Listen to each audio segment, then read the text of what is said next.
Assalamualaikum warahmatullahi wabarakatuh. Alhamdulillah wassalatu wassalamu ala Rasulillah wa ala alihi wa sahbihi wa mawallah. Asyhadu an la ilaha illallah wahdahu la syarikalah wa asyhadu anna Muhammadan abduhu wa rasuluhu la nabiyya ba'dahu. Allahumma salli ala Muhammad wa ala ali Muhammad. Amma ba'du, ayyuhal ikhwah rahimani wa rahimakumullah. Alhamdulillah, segala puji bagi Allah yang telah memberikan banyak nikmat kepada kita semua, terutama nikmat hidayah, di mana kita diberikan kemudahan untuk bisa mengerjakan ibadah-ibadah di bulan suci Ramadan. Dan alhamdulillah hari ini kita telah memasuki hari yang keberapa? Yang keempat ya. Yang keempat ya dari bulan Ramadan. Jamaah dirahmati Allah Subhanahu wa taala, khusus pada kesempatan yang berbarokah ini saya ingin menyampaikan suatu tema yang sangat penting untuk kita bahas, yakni tentang mutiara ilmu di bulan suci Ramadan. Faidah-faidah, pelajaran-pelajaran penting yang bisa kita petik di bulan suci Ramadan. Tentunya ini diantara materi yang sangat penting untuk kita pelajari. Kenapa? Bertujuan untuk meningkatkan keimanan dan ketakwaan kita kepada Allah Subhanahu wa taala, dan juga agar kita termotivasi untuk semangat beribadah di bulan suci Ramadan. Karena dengan kita mengetahui hikmah disyariatkannya suatu ibadah dan juga tujuan Allah Subhanahu wa taala mensyariatkan suatu ibadah, maka ini akan menjadi bekal ya, dan juga menjadi usaha agar kita termotivasi untuk melakukan ibadah. Dan hal ini banyak dibahas oleh para ulama. Di antaranya mereka sering membahas apa yang disebut dengan maqasidus syariah, tujuan disyariatkannya suatu ibadah. Artinya Allah Subhanahu wa taala mensyariatkan suatu ibadah bukan tanpa tujuan. Jadi ada tujuan. Seperti misalnya syariat puasa yang kita rasakan mungkin berat, ya, yang kita rasakan lapar, haus, yang mana tentunya di balik ibadah ini ada hikmah yang sangat banyak terkandung di dalamnya. Jadi bukan Allah Subhanahu wa taala ingin menyiksa kita, tidak. Tetapi di antara faedah puasa adalah menumbuhkan sifat sabar. Bagaimana agar kita bersabar dalam menghadapi ujian hidup. Nah, oleh karena itulah insyaallah kita akan sebutkan faedah-faedah, pelajaran-pelajaran yang Allah. Yang pertama, Ramadan menunjukkan kepada kita bahwa Allah Subhanahu wa taala menampakkan kasih sayangnya kepada di bulan suci Ramadan hamba-hambanya, yang mana ini merupakan konsekuensi dari tauhid asma wa sifat, yakni di antara nama dan sifat Allah yang wajib untuk kita imani adalah Ar-Rahman. Apa artinya Ar-Rahman? Zat yang maha pengasih atau zat yang maha penyayang. Di antaranya sering kita membaca di dalam Al-Quran, Alhamdulillahi Rabbil Alamin, terus Ar-Rahmanir Rahim. Allah adalah zat yang maha pengasih lagi maha penyayang. Yang mana kita wajib mengimani di antara nama-nama dan sifat Allah adalah Ar-Rahman. Dan juga konsekuensi yang dimana Allah mengasihi dan menyayangi hambanya. Dan hal itu sangat nampak kasih sayang Allah di bulan suci Ramadan. Naam, Apa di antara bukti bahwasanya Allah itu menampakkan kasih sayangnya di bulan suci Ramadan? Yang pertama, Allah Subhanahu wa taala menjadikan hari-hari puasa hanyalah bilangan-bilangan tertentu saja. Artinya Allah mewajibkan kepada kita untuk berpuasa tidak setiap hari, tidak setahun lamanya, tetapi Allah wajibkan kita berpuasa dalam setahun hanya sebulan saja. Dan ini mudah bagi kita. Bayangkan kalau kita berpuasa selama setahun. Setahun full kita berpuasa. Tentu sangat berat sekali. Makanya Allah dengan kasih sayangnya mewajibkan kepada kita berpuasa hanya sebulan saja, tidak setahun. Demikian pula perintah puasa hanyalah pada sebagian hari saja. Hanya dari subuh sampai maghrib. Malamnya kita sudah boleh makan, sudah boleh minum, sudah boleh melakukan hal-hal yang membatalkan puasa. Hanya 12 jam. Kurang lebih. Hanya dari subuh sampai maghrib. Dan ini mudah bagi kita. Ya. Tidak seperti umat-umat terdahulu yang mereka itu berpuasa sampai berhari-hari. Ada yang berpuasa sampai 3 hari, bahkan mungkin ada yang sampai seminggu. Ini diistilahkan puasa al-wisal, puasa yang bersambung. Juga di antara bukti kasih sayang Allah kepada hambanya di bulan suci Ramadan, barang siapa yang dia sedang berpuasa kemudian makan dan minum karena lupa, bagaimana status puasanya? Batal atau tidak?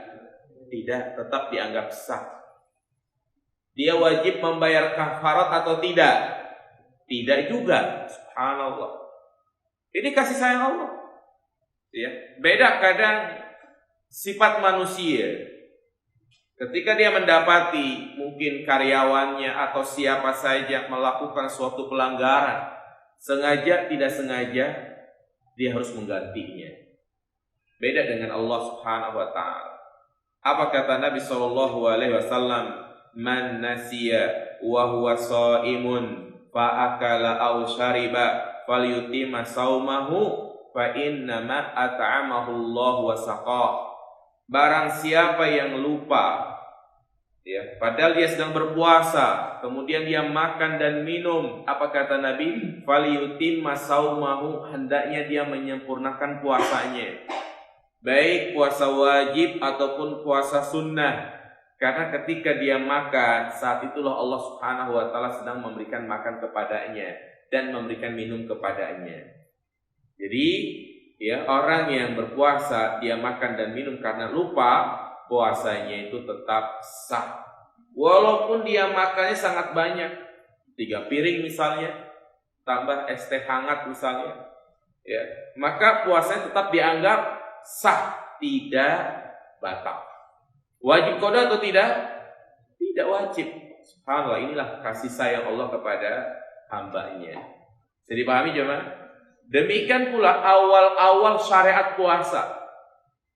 Allah Subhanahu wa taala tidak mewajibkan secara langsung. Tapi di awal-awal puasa Allah memberikan pilihan. Siapa yang ingin berpuasa silahkan. Siapa yang ingin tidak berpuasa juga silahkan. Tapi dia wajib untuk membayar fidyah. Itu di awal-awal puasa. Kemudian baru diwajibkan seperti yang kita lakukan sekarang ini. Ini faedah yang pertama. Ya. Jadi di bulan suci Ramadan ini Allah Subhanahu wa taala ingin menampakkan apa? Kasih sayangnya. Yang kedua, Ramadan ya, menunjukkan bahwasanya Allah Subhanahu wa taala adalah zat yang Maha Al-Karim. Zat yang Maha Dermawan. Al-Karim artinya dermawan. Jadi Ramadan tidak hanya menunjukkan kasih sayang Allah, tetapi Ramadan menunjukkan kepada kita tentang kedermawanan Allah Subhanahu wa taala. Di antara kedermawanan Allah di bulan suci Ramadan, apa kata Nabi sallallahu alaihi wasallam? idza jaa Ramadan futihat abwabul jannah wa ghulliqat abwabun nar wa suffidat asyayatin. Apabila telah tiba bulan suci Ramadan, maka pintu-pintu surga dibuka, pintu-pintu neraka ditutup, dan syaitan-syaitan dibelenggu. Ini Allah Maha Dermawan. Berbeda di bulan-bulan yang lainnya. Demikian pula khusus bagi yang berpuasa, nanti dia akan masuk ke dalam surga melalui pintu khusus yang tidak akan dilewati oleh orang lain. Pintu tersebut bernama pintu apa? Ar-Rayyan. Ya. Jadi menunjukkan kepada kita bahwa Allah adalah zat yang maha dermawan.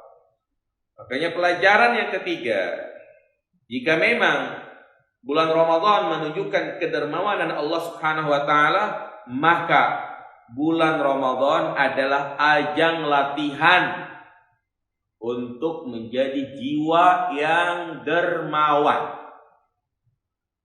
Allah sangat dermawan kepada hambanya di bulan suci Ramadan. Maka kita juga sebagai seorang hamba harus melatih, ya, harus berusaha memiliki sifat dermawan, terutama menderma dalam masalah harta. Ya, sisihkan harta kita untuk bersedekah, sisihkan harta kita, ya, untuk berinfak. Dan yang namanya sedekah itu tidak harus menunggu kita memiliki harta yang banyak.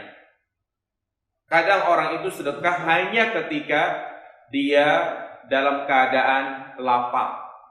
Semua orang dalam keadaan lapang pun bisa untuk memberikan sedekah. Tapi apa kata Nabi Shallallahu Alaihi Wasallam? Di antara sedekah yang paling utama adalah sedekah di saat dia susah. Artinya ketika dia ekonominya pas-pasan. Bisa dipahami jemaah? Jadi jangan antum kira sedekah itu hanya ketika hanya pas dapat THR doang. Bahkan setiap hari pun kita disuruh untuk bersedekah, terutama di bulan suci Ramadan. Rasul kita Muhammad Sallallahu Alaihi Wasallam, beliau adalah orang yang paling dermawan. Bahkan beliau sempat di rumah itu nggak ada apa-apa kecuali beberapa butir kurma yang seharusnya itu mungkin buat keluarganya, tapi ada yang datang meminta-minta, sangat butuh, Nabi kasih. Dia tidak memikirkan ya nanti istri saya makan apa, tidak. Nah, beliau adalah orang yang sangat dermawan, lebih dermawan lagi di bulan suci Ramadan. Kana ajwadan nas fi Ramadan, beliau adalah orang yang paling dermawan di bulan suci Ramadan. Demikian pula para sahabatnya, Ibnu Umar, beliau adalah orang yang paling dermawan di bulan suci Ramadan. Sebelum Ramadan tiba, beliau banyak nabung. Nabung bukan untuk beli kendaraan tentunya. Nabung bukan untuk beli rumah, tapi dia kumpulkan uangnya untuk apa? Untuk bisa berbuka puasa bersama fakir miskin. Jadi setiap hari beliau kumpulkan fakir miskin untuk buka puasa bersama dia. Bukan ikut nimbrung buka puasa bersama fakir miskin, tidak. Tapi dialah yang memberikan makan. Bahkan juga ada di antara sahabat yang setiap hari mengumpulkan 500 orang untuk dia berikan iftar, ya, berbuka puasa. Maka di antara sedekah yang paling utama di bulan suci Ramadan adalah apa? Memberikan makan untuk orang yang berbuka puasa. Apa kata Nabi Shallallahu Alaihi Wasallam? Man fattara sha'iman kana lahu mislu ajrihi ghaira annahu la yanqusu min ajri sha'imi syai'a. Ya. Barang siapa yang memberikan makan untuk orang yang berbuka puasa, ini mencakup baik miskin, kaya, pokoknya siapa aja. Pokoknya siapapun yang dia ingin berbuka puasa, dia berikan sumbangan, dia berikan makan, baik berupa makanan ataupun uang, maka baginya pahala seperti orang yang berpuasa tersebut, tidak mengurangi pahala puasanya sedikit. Subhanallah. Ini momen yang tepat nih jemaah di bulan suci Ramadan. menyisihkan harta kita untuk memberikan donasi berbuka puasa. Dan subhanallah, di masjid-masjid, musola-musola, banyak yang galang dana, membuka peluang bagi kita untuk menyisihkan harta kita. Belajar. Dan semampunya, nggak harus kita menyumbangkan harta kita mungkin 1 juta, 2 juta, tidak. 10.000, 20.000. Karena kan di sebagian musola mungkin ada infak untuk iftar, masukkan uang kita ke situ. Belajar jadi orang apa? Dermawan. Jadi jangan menjadi orang yang selalu berharap diberi. Ini orang yang hina jamaah sekalian. Hidupnya berharap pemberian orang lain.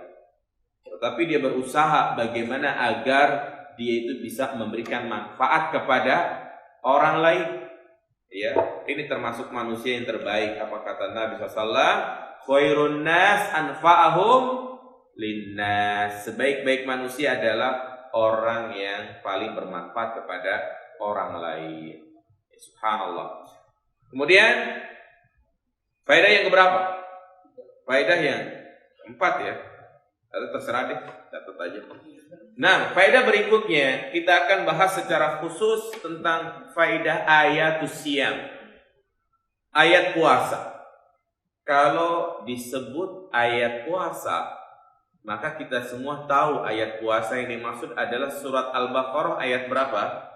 183. Di mana Allah berfirman, "Ya ayyuhalladzina amanu kutiba alaikumus siyam kama kutiba 'alal ladzina min qablikum la'allakum tattaqun." Ini ayat yang selalu kita dengar dan kita pun tahu artinya. Wahai orang-orang yang beriman, diwajibkan atas kalian untuk berpuasa sebagaimana diwajibkan atas umat-umat sebelum kalian agar kalian bertakwa.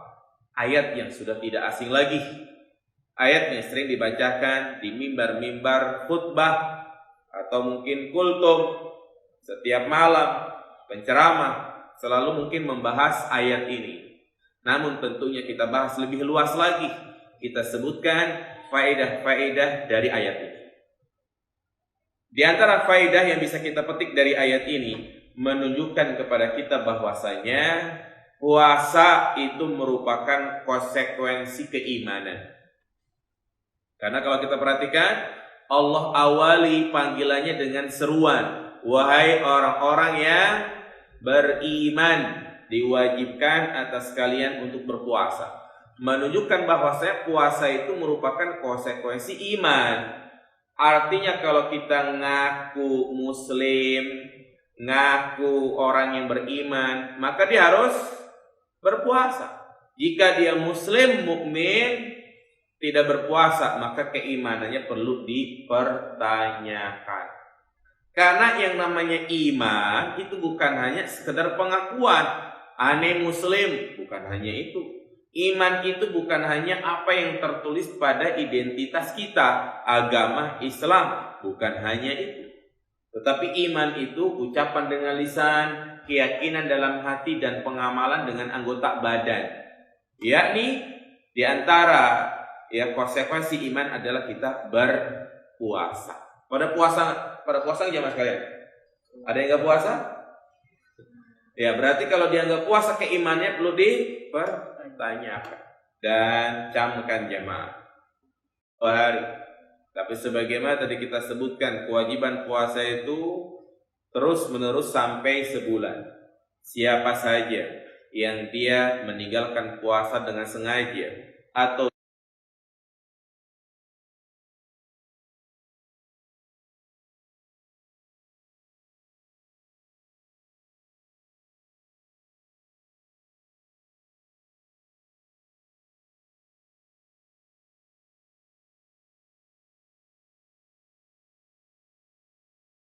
didatangi oleh 2 malaikat, yang mana 2 malaikat ini mengajak aku ke suatu tempat, dan tempat itu adalah gunung yang tandus. Keduanya pun menyuruh Nabi untuk menaiki gunung itu. Ternyata ketika Nabi berada di atas bukit, Nabi mendengar faida ana bi aswatin syadidatin. Aku mendengar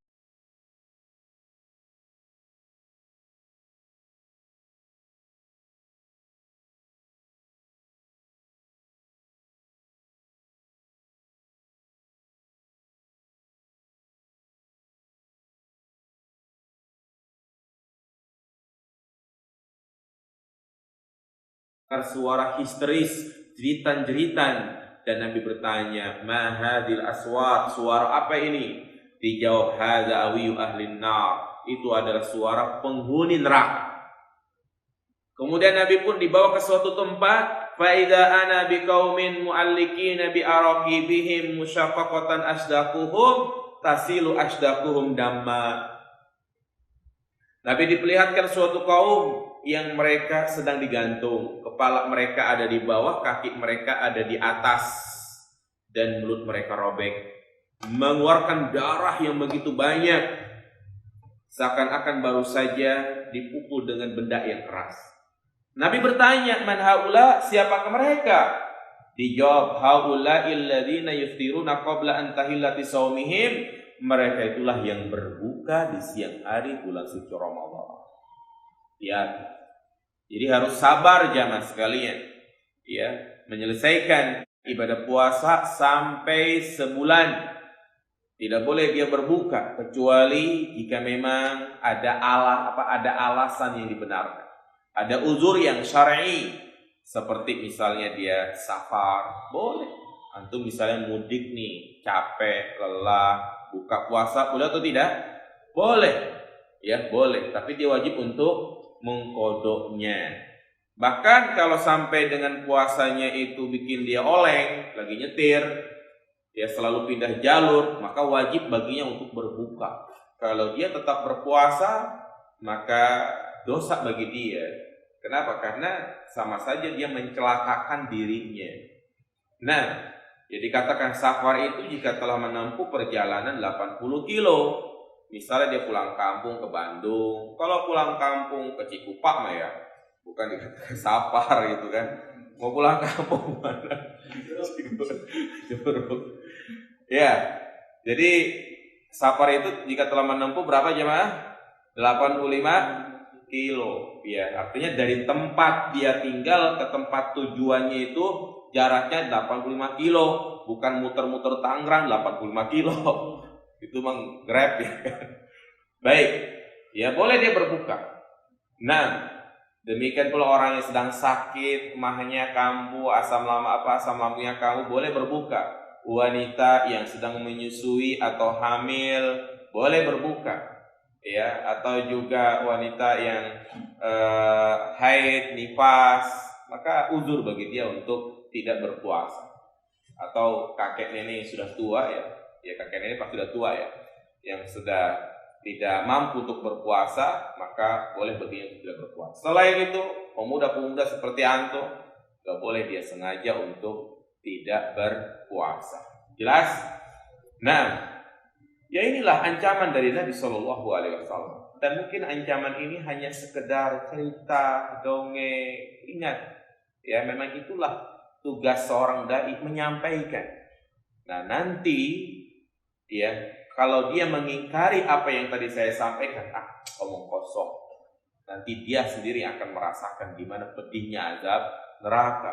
Karena yang namanya penyesalan itu adanya di akhir. Baik.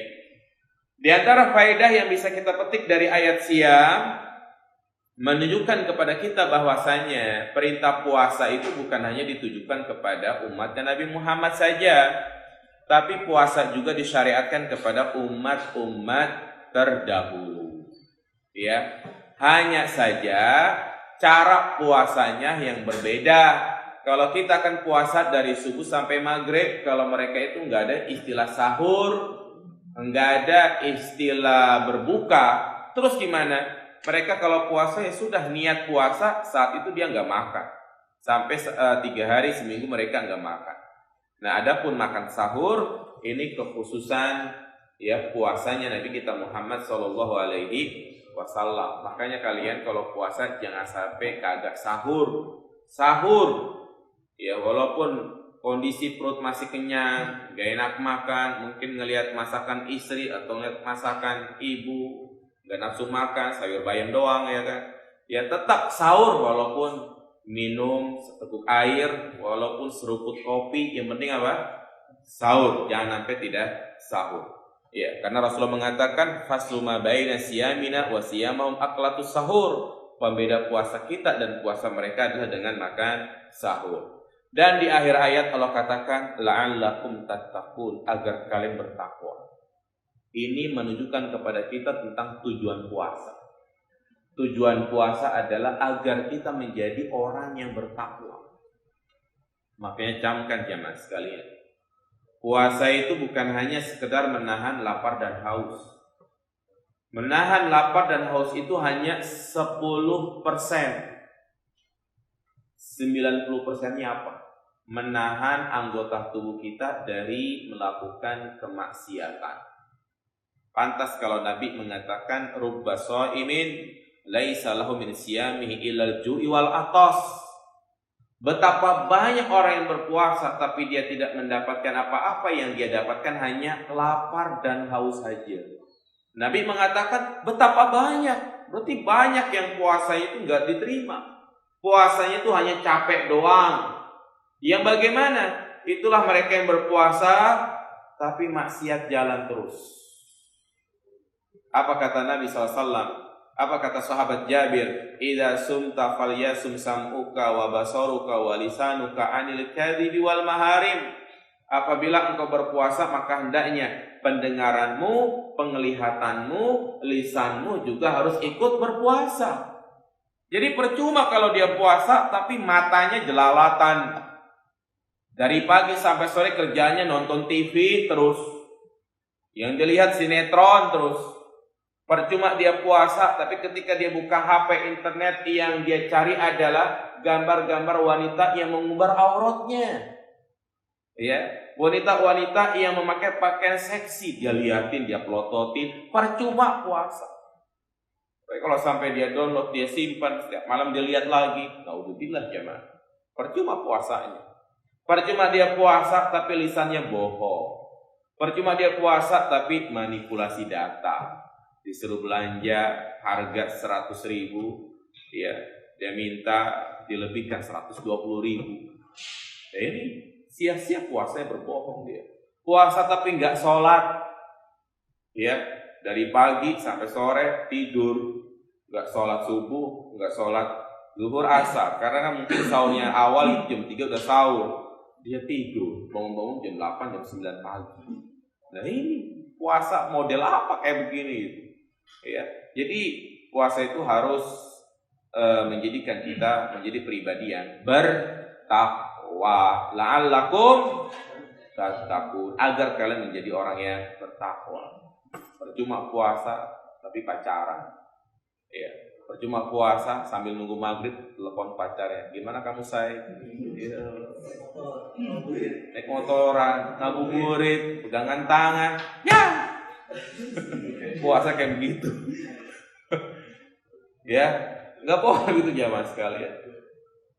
Ya kita boleh aja beli takjil gitu kan. Tapi kalau sudah dapat langsung pulang, jangan kesempatan, ayo kita muter-muter dulu sampai rumah. Kalau sama istri sih nggak apa-apa ya. Baik, ya, dan juga di balik syariat puasa itu subhanallah. Makanya tadi saya sampaikan, puasa itu bukan bertujuan Allah ingin menyiksa kita, tidak. Tapi ada hikmah yang sangat besar. Di antaranya tadi, di antara hikmah puasa adalah untuk menumbuhkan sifat sabar, mengajarkan bagaimana agar kita itu sabar. Sabar dalam melakukan ketaatan kepada Allah, sabar dalam meninggalkan maksiat, dan sabar dalam menerima takdir. Sudah menjadi sunatullah, yang namanya kalau kita lagi puasa, lemes gak badan? Lemes. Lihat tuh muka-mukanya itu pada lemes semua ya kan. Pikirannya apa, es campur es. Nah, lemes, lapar, ini takdir. Jadi kita harus bersabar, ya, menghadapi takdir tersebut. Sabar menahan hawa nafsu, meninggalkan kelezatan syahwat, ya. Nah, makanya ini subhanallah, pendidikan untuk bersabar. Sehingga kalau kita sudah sering bersabar dalam menghadapi takdir, demikian pula menghadapi kerasnya hidup ini dia pun bersabar. Yang namanya hidup pasti kita mengalami banyak ujian. Apalagi sudah berkeluarga, ya pasti banyak ujian-ujian. Jangan seorang menikah itu yang dia pikirkan pasti kasur doang jemaah. Tidak. Tapi setelah itu dia harus siap menghadapi ujian-ujian hidup. Istrinya sakit, anaknya sakit, kadang mungkin istrinya belum punya anak. Ujian. Nah, dengan dia puasa itu menumbuhkan untuk menjadi orang yang bersabar. Dan dengan berpuasa itu salah satu cara yang paling ampuh untuk meredam syahwat. Iya, wajar ketika seorang laki-laki memiliki syahwat. Namun terkadang seorang itu syahwatnya menggebu-gebu. Iya, melihat wanita cantik langsung terbayang segala macam. Pengen menikah, tapi nggak punya duit. Iya, belum mampu, masih usia 15 tahun, gimana mau ngempanin istrinya? Maka Nabi SAW memberikan solusi untuk meredam syahwatnya adalah dengan apa? Puasa. Fa'alaihi bisyam fa inna lahu wija. Hendaknya dia berpuasa karena puasa itu sebagai tameng. Ya, dengan dia berpuasa nanti lama-kelamaan syahwatnya pun akan meredam. Tapi kenapa Pak Ustadz saya itu udah puasa hampir setiap hari, puasa Daud, Senin, Kamis, tapi bawaannya pengen nikah terus. Ya, syahwatnya terus meningkat. Pasti ada yang salah dengan dirinya.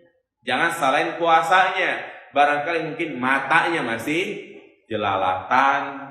Nah, itu yang membuat syahwatnya terus menggebu-gebu. Baik. Dan juga di antara faedah puasa. Puasa ini mengajarkan agar kita menjadi hamba yang bersyukur. Momen yang tepat. Ya, untuk menjadikan kita sebagai orang yang selalu bersyukur kepada Allah Subhanahu wa taala. Kenapa? Karena orang itu biasanya baru menyadari besarnya nikmat Allah tatkala dia tidak mendapatkan nikmat tersebut.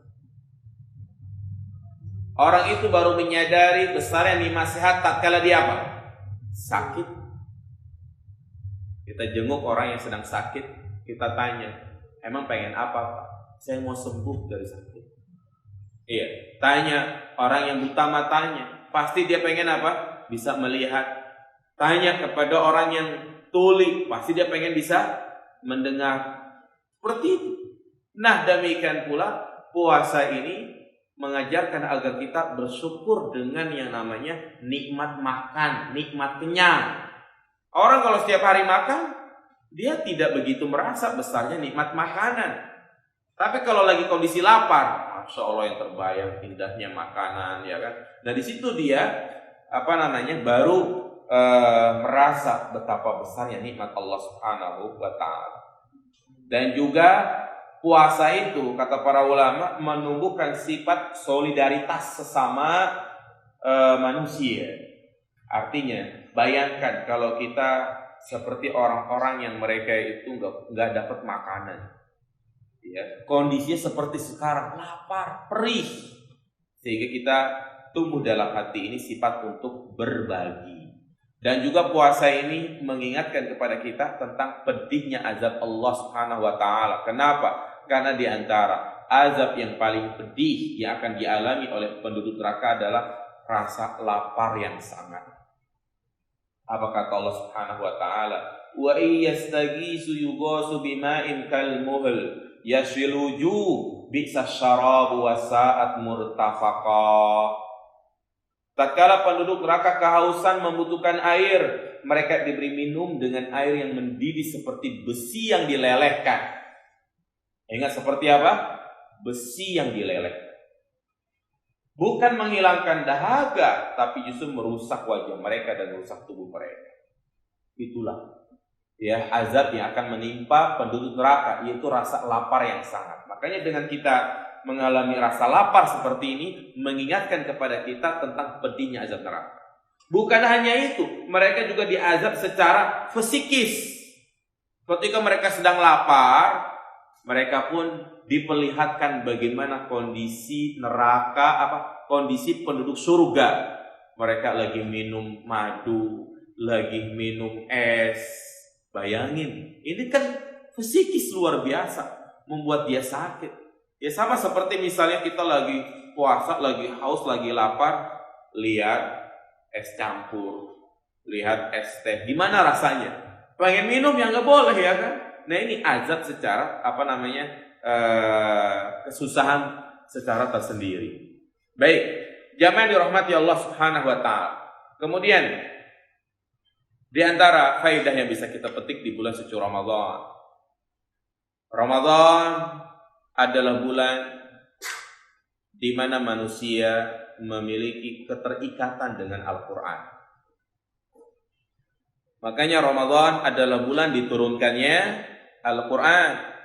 Allah katakan dalam surat Al-Baqarah ayat 185, Syahru Ramadan alladzi unzila fihi al-Qur'an hudan linnas wa bayyinatin minal huda wal furqan. Bulan Ramadan adalah bulan diturunkannya Al-Qur'an sebagai petunjuk bagi manusia. Di antara bukti keterikatan Al-Qur'an dengan manusia di bulan suci Ramadan, di mana setiap malam dia sholat tarawih, setelah membaca Al-Fatihah dia membaca surat di dalam Al-Qur'an. Ya, makanya sudah semestinya Ramadan ini kita jadikan ajang berlomba-lomba untuk bisa memperbanyak membaca Al-Qur'an.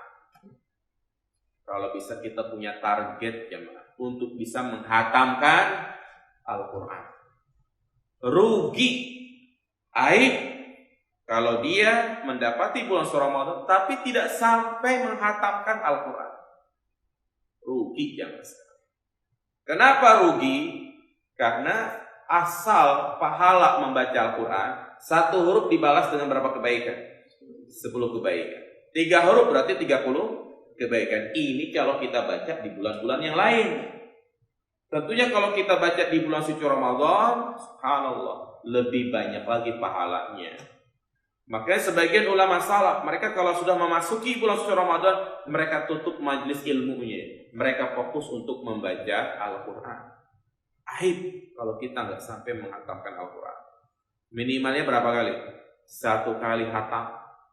Kalau 1 kali hatam berarti 1 hari minimal berapa juz? 1 juz. Sekarang sudah masuk ke hari keberapa? Keempat. Berarti minimalnya kita sudah baca Al-Quran berapa juz? 4 juz. Yang belum baca Al-Quran acan-acan, rugi jamaah sekalian. Ya, harus tumbuh dari diri kita. Nah, dan membaca Al-Quran 1 juz itu nggak harus langsung kita baca 1 juz. Jenuh, ngantuk, ya kan? Ya, gimana caranya? Ya kita bagi-bagi. Gimana caranya supaya 1 hari 1 juz? Misalnya pada subuh mungkin 10 ayat, pada zuhur 10 ayat, pada asar 10 ayat. Jadi kan 1 juz ya, ya kurang ya, tambah lagi berarti. Ya, berarti pada sholat 2 lembar, 2 lembar, 2 lembar. Sampai 1 hari 1 juz. Ya, jangan sampai waktu kita habis dengan gadget, jangan sekali. Itulah yang menjadi musibah besar sekarang kita. Waktu kita habis dengan apa? HP, dikit-dikit lihat Facebook, dikit-dikit lihat status WA, dikit-dikit balas WA, dikit-dikit bercanda di grup, nggak terasa waktunya habis. Coba malam nih, misalnya pulang tarawih, lihat YouTube video 10 menit, apalagi yang ibu lihat video makan ya kan. Ya, selesai 10 menit, ada lagi tuh yang lebih seru di bawahnya ya kan. Lihat lagi, selesai 10 menit ada lagi, nggak terasa udah jam 12. Benar nggak? Iya. Nah itu waktu kita habis untuk hal-hal yang sia-sia. Ya, antum misalnya di sini lagi istirahat begitu kan, buka Al-Quran, baca Al-Quran. Terus gimana? Saya nggak bisa baca Al-Quran. Orang masih Iqra jilid 1, gimana baca Al-Quran?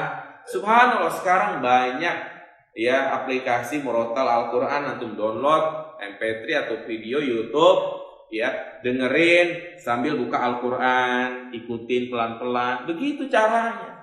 Jangan waktu di siang hari habis untuk mendengarkan musik sambil kerja, sambil goyang-goyang kepala, ya kan? Ya, ya, sia-sia waktu kita.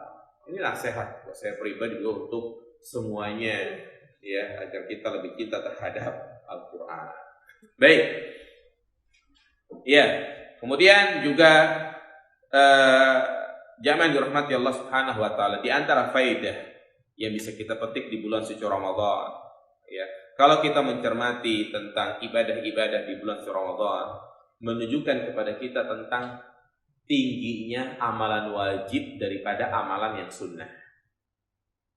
Sehingga di dalam beribadah hendaknya kita lebih mengedepankan ibadah yang wajib daripada ibadah yang sunnah.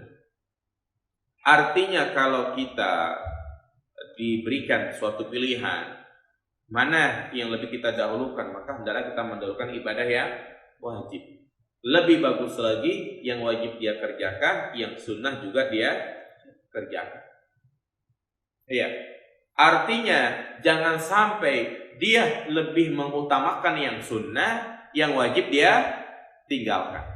Nah, orang seperti ini disebut magrur, orang yang tertipu.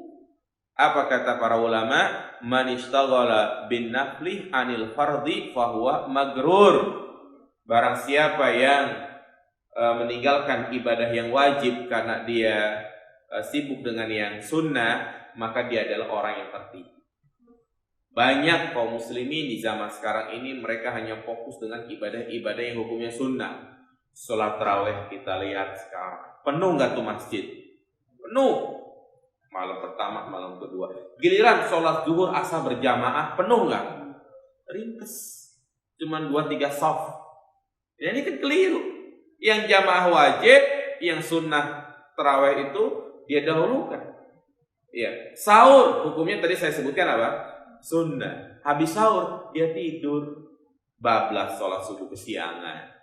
Ya, nah ini orang yang tertipu. Maka jangan sampai kita sibuk dengan ibadah yang sunnah sementara yang wajib ditinggalkan. Yang lebih parahnya lagi, yang bid'ah dia kerjakan, yang sunnah dia tinggalkan. Ya, seperti misalnya ibadah-ibadah yang orang itu lebih mengedepankan yang sifatnya bid'ah. Hari Jumat bukannya membaca surah Al-Kahfi, tapi dia malah membaca surat Yasin. Ya, sunnah itu adalah membaca surat Al-Kahfi. Kemudian juga banyak orang yang sholat tarawihnya 23 rakaat. Tetapi demi mengejar bilangan itu, dia kerjakan dengan apa itu? Secepat kilat ngebut patas. Iya kan? Demi mengejar 23 rakaat. Mendingan yang 11 rakaat. Rakaatnya sedikit tapi bacanya pelan-pelan. Iya kan? Musibah ini jamaah sekalian, karena tarawihnya modelnya ikut-ikutan, tarawihnya dikerjakan secepat kilat. Masa sholat tarawih yang 23 rakaat dikerjakan cuma setengah jam? Bahkan yang lebih parahnya lagi itu banyak orang-orang yang pengen viral di YouTube gitu kan, sholat tercepat di dunia. 23 rakaat dikerjakan cuma 7 menit. Ya, sholat macam apa itu jamaah? Ya, cari masjid yang betul-betul memperhatikan tumaknina, dan kalau bisa jangan sampai bolong sholat tarawih. Ya, banyak ada di antara kita itu subhanallah ya, lebih perhatian dengan hal-hal yang sifatnya itu tidak disyariatkan.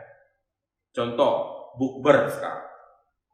Ya, karena nanti tuh kalau sudah mulai pertengahan banyak undangan bukber ya kan. Alumni SMA, alumni SMP, alumni SD, alumni PAUD. Kumpul bareng di rumah makan, buka puasa, foto bareng, ketemu mantan. Buka doang. Ya, sholat maghrib bablas. Apalagi sholat tarawih. Coba kayak gitu. Apa coba yang dia dapat gitu kan? Bukan pahala yang dia dapat, dosa. Gara-gara dia kumpul sama teman-teman alumninya, jadi ingat mantan. Jadi ini celah terjadinya perselingkuhan gara-gara itu. Banyak di mana-mana. Iya. Nah, hati-hati itu. Ketemu, gimana kabar kamu gitu kan, tukaran nomor HP. Nanti japri saya pada perlu ya. Iya, lupa. Jangan. Jadi buka puasa kalau bisa kalian punya prinsip. Ya buka puasa bareng nggak apa-apa, tapi jangan sampai ada campur baur laki perempuan. Kalau memang harus bawa pasangan, ya bawa istri gitu kan, dan juga harus terpisah. Dan maghrib, sholat maghrib, ya waktu maghrib selesai udah kita siap-siap untuk sholat tarawih. Rugi kalau kita meninggalkan sholat perahu jamaah sekalian. Harus punya target, harus berangkat dari sekarang, artinya semangat yang kuat. Kalau bukan sekarang, kapan lagi jamaah? Ya, masa setiap kita ketemu Ramadan begitu terus, nggak ada perubahan, rugi dia. Iya, makanya faedah berikutnya bahwa Ramadan itu mengajarkan kepada kita untuk menuju perubahan kepada sesuatu yang lebih baik. Kalau Ramadan tiba, terjadi perubahan. Tadi pintu surga jadi dibuka, pintu neraka jadi ditutup. Nah, demikian pula diri kita harus menjadi lebih baik, mengubah iman, akhlak, ibadah hingga keluar Ramadan menjadi lebih baik. Ya. Jadi rubah akhlak kita menjadi lebih baik ya sekali. Menjadi lebih rajin lagi untuk sholat berjamaah di masjid, ya, lebih rajin untuk membaca Al-Qur'an, lebih sopan, lebih amanah, bertanggung jawab atas setiap apa yang dia emban. Jangan sampai dia bersikap khianat. Nah, itulah Ramadan mengajarkan agar kita berubah menjadi lebih baik. Kemudian juga zaman dirahmati Allah Subhanahu wa taala, Ramadan mengajarkan kepada kita untuk selalu ittiba, mencocoki syariat. Artinya apa jamaah sekalian?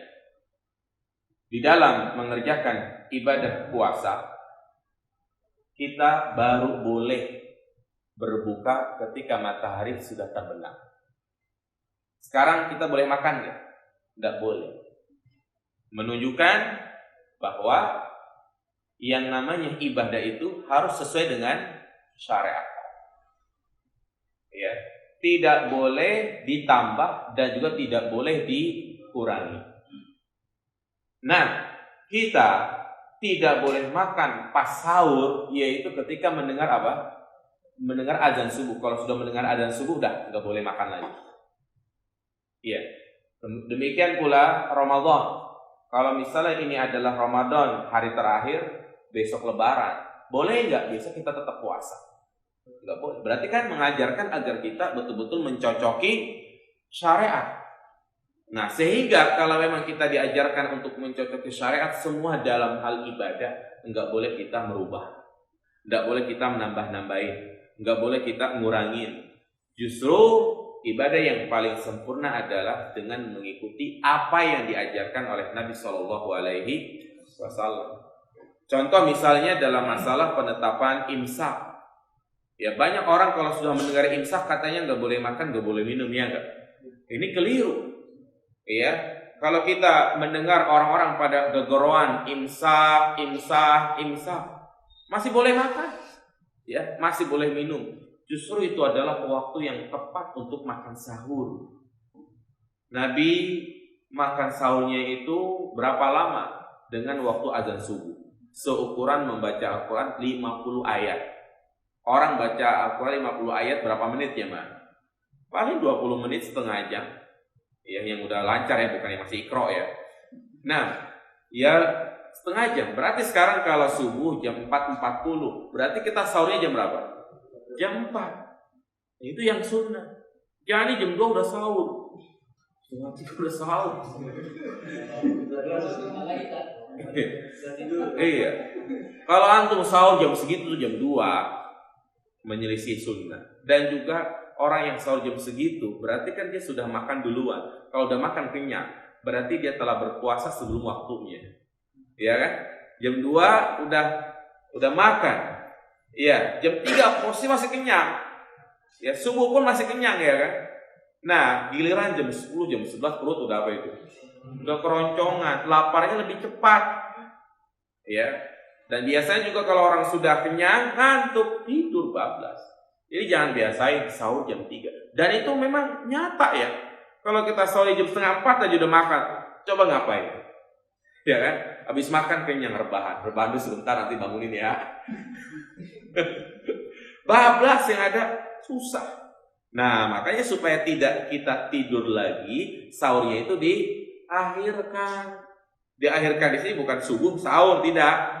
Tapi menjelang subuh kita sahur. Walaupun orang pada kegeruan imsak, ya, baru kita makan. Bahkan kalau kita misal lagi makan nih, ya kemudian nasi belum habis di piring, habisin dulu nggak apa-apa. Apa kata Nabi SAW? Idza sami'tumun nida wal inau fi yadi, ya, barang siapa yang mendengar azan kemudian piring masih ada di tangannya, Nabi bilang jangan dia taruh dulu sampai dia menghabiskan apa yang ada di piringnya, bukan apa yang ada di baskom. Artinya habiskan, nggak apa-apa, habiskan boleh, tapi ini juga jangan dijadikan kebiasaan. Jangan terus-terusan sahurnya pas azan gitu ya. Ya kalau misalnya kita kesiangan gitu ya, udah mau azan baru bangun, nggak apa-apa, sahur ya, habiskan. Iya. Dan juga termasuk kesalahan, kadang sebagian kita itu, wah azan masih 10 menit lagi, ya nyeduh kopi gitu kan. Tuh kopinya dia nggak langsung makan, apa dia nggak langsung minum gitu ya. Dia tunggu gitu kan. Pas azan baru buru-buru dia seruput, ya kan. Pas azan baru buru-buru dia minum. Salah. Kalau memang sudah mau azan subuh, udah dia segera minum. Jangan pas azan nunggu baru dia minum kalian. Baik, nah itulah pentingnya kita punya ilmu ya dalam mengerjakan ibadah. Jadi nggak boleh ditambah-tambahin ya. Lebih baik kita tarawih 11 rakaat daripada yang 23 rakaat, tapi ya dilakukan dengan cepat ya tadi ya.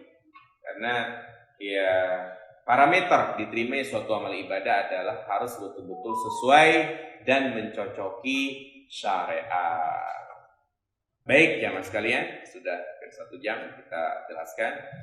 Kita buka tanya jawab ya sambil menunggu azan maghrib sekitar ya 20 menitan lagi ya.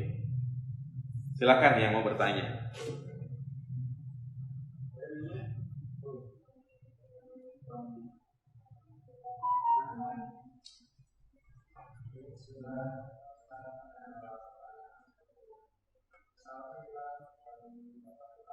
Ya.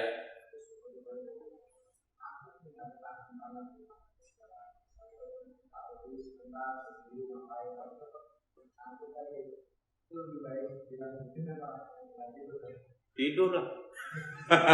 Iya. Jadi jamaah yang dirahmati Allah Subhanahu wa taala, ada satu penyakit ya yang pasti menimpa setiap orang, disebut namanya futur. Nah, futur itu ada 2. Ada futur tabi'i ya, futur yang sesuai dengan naluri manusia. Ada futur yang tercela. Kalau futur yang pertama itu adalah futur manusiawi ya, dimana kadang seseorang sedang beribadah itu dia mengalami rasa ngantuk. Manusiawi, nggak bisa ditahan ya. Kuat nggak kita puasa 3 hari nggak makan? Nggak kuat ya. Kadang mungkin dengerin kajian, sanggup nggak kita dengerin kajian sampai 3 jam? Nggak sanggup, karena 1 jam pertama duduknya sila, 1 jam kedua lonjoran, 1 jam ketiga udah sandaran, kesemutan, akhirnya asam uratnya kambuh ya kan. Saking apa namanya, ya gitulah, jenuh. Pasti kita mengalami kejenuhan. Nah demikian pula ketika kita membaca Al-Quran. Kadang kita sudah baca beberapa lembar, ngantuk. Solusinya yang pertama adalah berusaha untuk menghilangkan rasa ngantuk dengan cara dia berwudu, atau dia gerakkan badan, ya pokoknya cari refleks ya, artinya refreshing supaya dia tidak ngantuk. Tapi kalau masih ngantuk juga, gitu, bangun nanti baca lagi. Seperti itikaf. Itikaf itu jangan dikira dia kagak tidur-tidur, tidak. Itikaf itu misalnya pada sholat dia baca Al-Quran sampai jam 10, jam 11, jam 11 dia tidur, nanti bangun lagi jam 1 baca Al-Quran, jam 2 ngantuk, tidur lagi, nanti bangun lagi, seperti itu itikaf ya. Dan juga salah kalau tidur terus ya, udah gitu itikafnya ngalong malam doang, sampai di masjid dia tidur, cuma numpang sahur, habis sahur dia pulang, dia tidur lagi. Ini ada orang kayak begini gitu. Ya, jadi ini tidak tercela. Nah, yang kedua ini yang futur yang tercela nih. Futur yang tercela itu adalah lana ba'da syiddah. Yang tadi dia semangat ibadah enggak semangat lagi. Yang tadinya rajin sholat berjamaah enggak nongol lagi di masjid. Yang tadinya kalau setiap ada kajian dia yang terdepan nggak pernah terlihat lagi.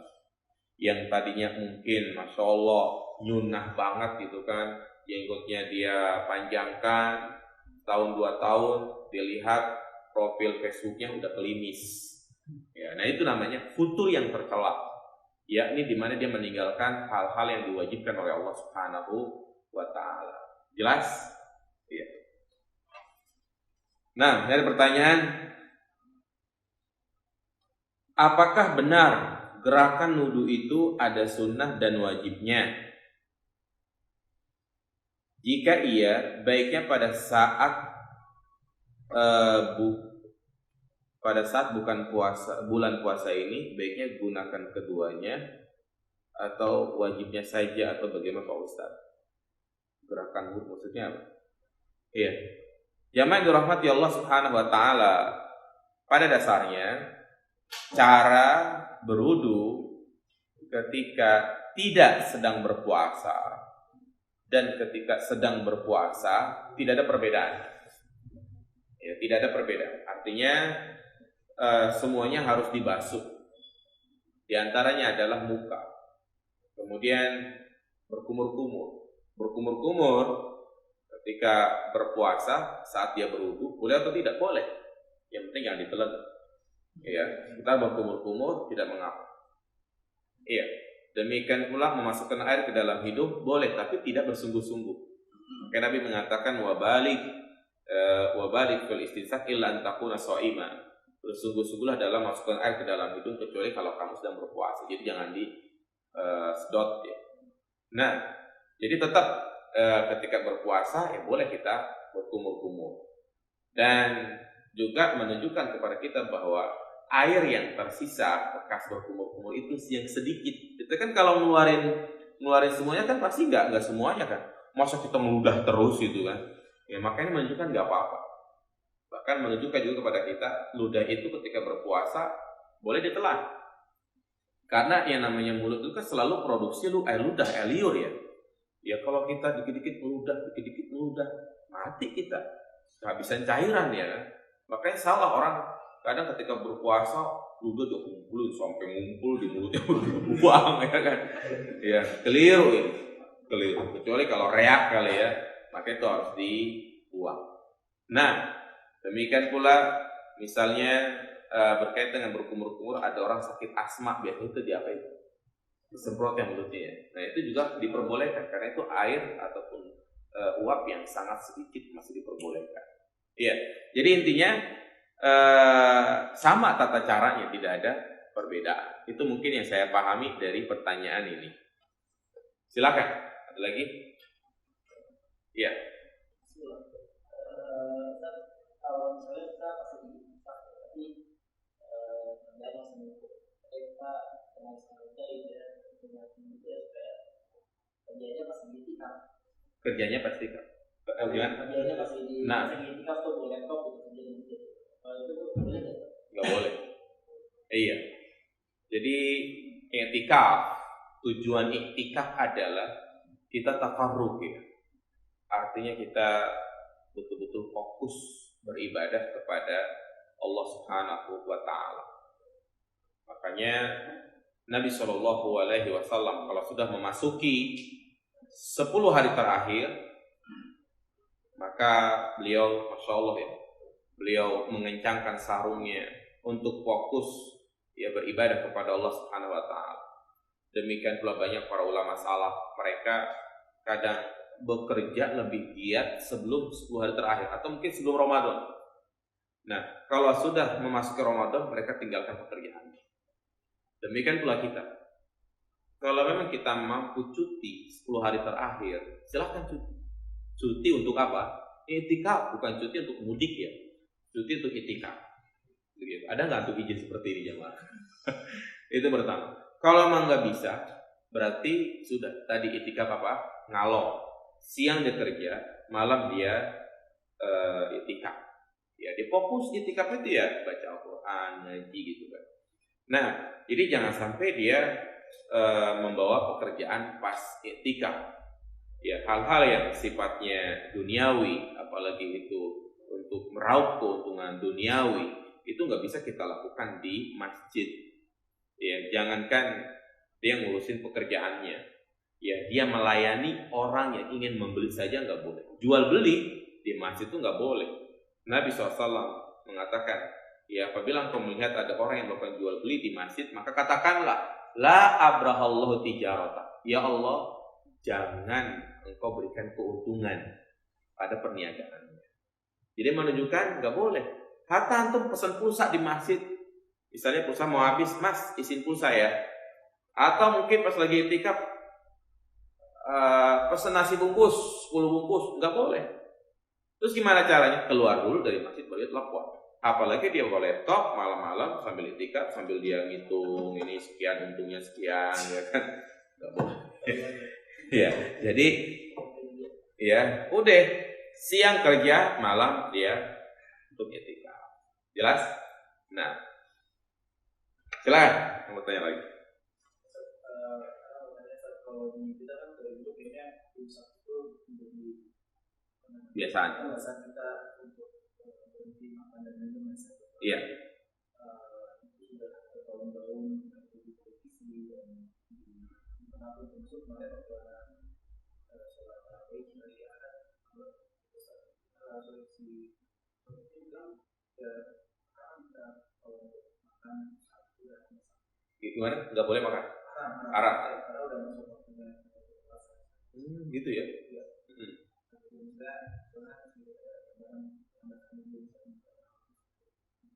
Dia nyampein hujahnya enggak? Enggak. Iya.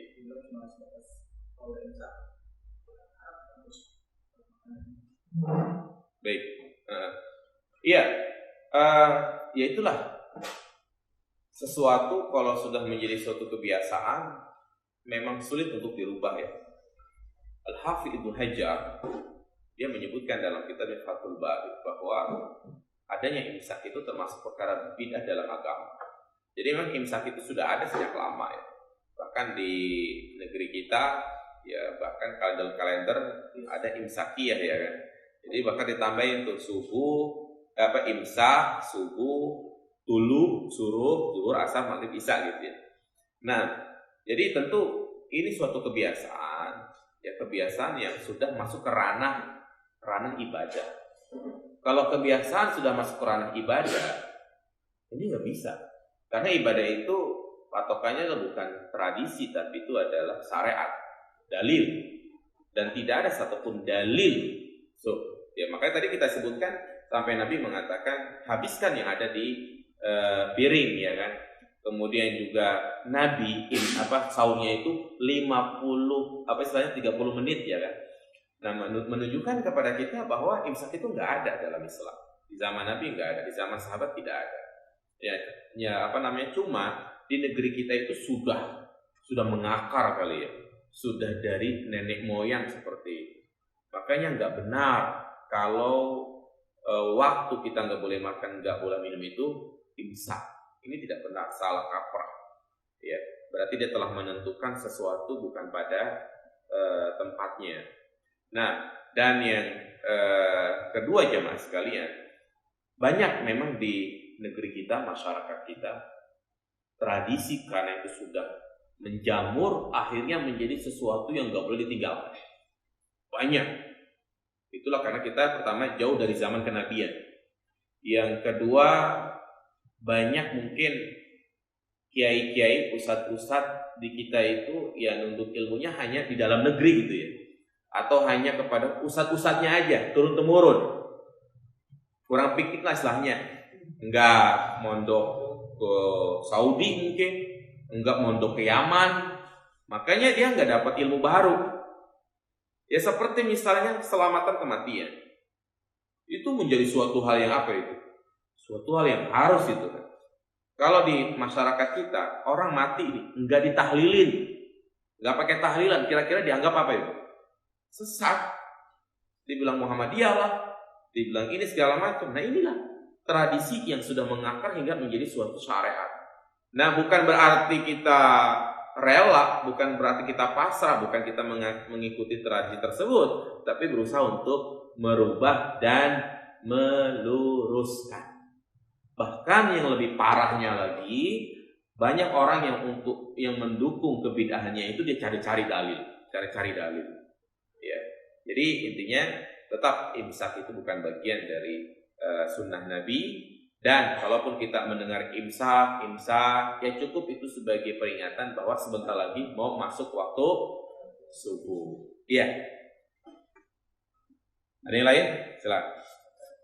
Nah, ya. Tadi kan di awal sempat dibahas tentang sholat 23 rakaat. Iya. Dan gerakan itu kan tidak semuanya. Jadi kebetulan kan di daerah anak sendiri itu sebagian besar masjidnya yang memang bacaannya cepat dan itu berpengaruh juga dengan gerakannya. Sedangkan itu di yang mengenang masjid yang sudah menjalankan sunnah itu jauh berbedanya. Iya. Nah, baiknya itu gimana kan ya? Apakah anak sholat di rumah berjamaah dengan istrinya atau ikut di masjid yang kasih arahan Emang udah punya istri ya? Oh, baru. Baik. Iya. Pada dasarnya tarawih itu lebih utama dikerjakan di masjid berjamaah. Karena Rasulullah mengatakan man qama ma'al imami hatta yansharif kutiba lahu qiyamul lailah. Barang siapa yang sholat tarawih bersama imam sampai selesai, maka dia tercatat seperti orang yang sholat semalaman suntuk. Itu keutamaan mengerjakan tarawih berjamaah di masjid. Namun kalau ternyata masjid yang dekat rumah, ya bahkan beberapa masjid di dekat rumah kita itu sholatnya 23 rakaat. Dan ini sebenarnya nggak apa-apa ya. Tarawih 23 rakaat itu nggak apa-apa, boleh. Ya, memang walaupun yang paling utama itu berapa tadi? 11. Artinya 23 nggak apa-apa seperti di Saudi, di Mekah, Madinah itu 23 rakaat. Ya, boleh. Namun dia harus memperhatikan tata caranya. Jangan sampai selesainya itu lebih dulu dari yang 11 rakaat. Karena yang 11 rakaat itu selesainya setengah 9. Nah ini 23 jam 8 udah selesai. Ya, berarti kan ada tanda tanya nih, gimana dikerjainnya itu kan? Iya. Maka jika memang kita sholat di situ, imamnya sangat cepat, banyak bilal-bilalnya, udah gitu berisik, ya. Kemudian juga kultumnya juga ustadznya ya mungkin tidak berbobot, kultum kuliah 7 menit, jadi kuliah terserah antum, lama sampai setengah jam. Yang dibahas itu mulu Ramadan terbagi 3 ya kan. 2 hari pertama rahmat, 2 hari kedua makros, 2 hari ketiga apa itu? Bebasan dari api neraka. Ini kan hadis palsu ya kan. Ya pokoknya begitu. Maka ada 2 pilihan. Yang pertama cari masjid yang betul-betul sunnah, yang sekiranya jika kita tempuh itu nggak jauh ya, paling jauh mungkin 5 kilo atau mungkin 10 kilo udah terlalu jauh ya. Ya misalnya antum di mana ini? Di Binong ya kan, di Binong. Yang saya tahu masjid yang masya Allah yang betul imamnya bagus ya, bacanya bagus ya mungkin di Masjid An-Nur Pramita, kan ya. Kalau dari sini dekat jaraknya, atau ya cari masjid-masjid yang lebih sunnah gitu kan.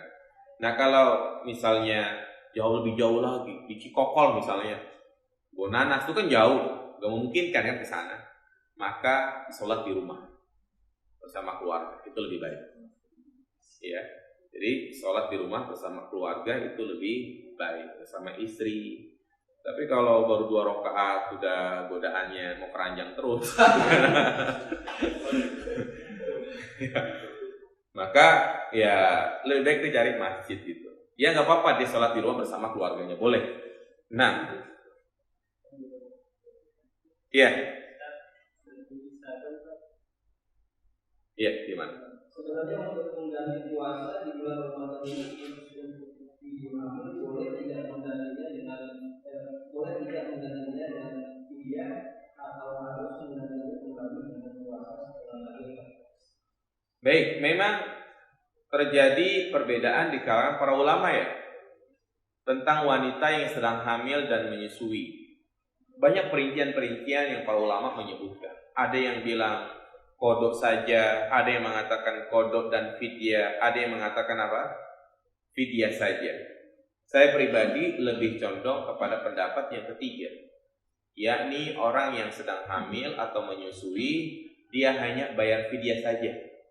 Bayar fidyah saja dan tidak perlu untuk mengkodok. Paham jemaah? Iya, dengan cara dia misalnya 30 hari berarti memberikan makan kepada 30 orang fakir miskin. Dia cukup pesan nasi kotak 30 bungkus dia berikan kepada fakir miskin. Itu namanya fidyah. Fidyah. Jadi satu hari satu orang fakir miskin. Iya. Karena terkadang ada ibu yang sedang hamil, dia susah untuk mengkodoknya, emang berat. Misalnya tahun ini hamil, tahun depan biasanya ngapain? Menyusui. Menyusui berapa tahun? 2 tahun. Iya. Sampai ada seorang ibu, dia 10 tahun gak pernah puasa Ramadan. Kebayang gak? Kebayang. Tahun pertama dia hamil, tahun kedua, ketiga menyusui, tahun keempat hamil lagi, tahun kelima, keenam menyusui, tahun ketujuh hamil lagi, tahun 8, 9, 10 menyusui. Ada nggak seperti itu? Ada, subur dia. Berarti dia nggak pernah apa ini? Nggak pernah puasa, nggak apa-apa, karena ada uzur bagi dia, begitu. Ya, cukup ya, udah mau maghrib.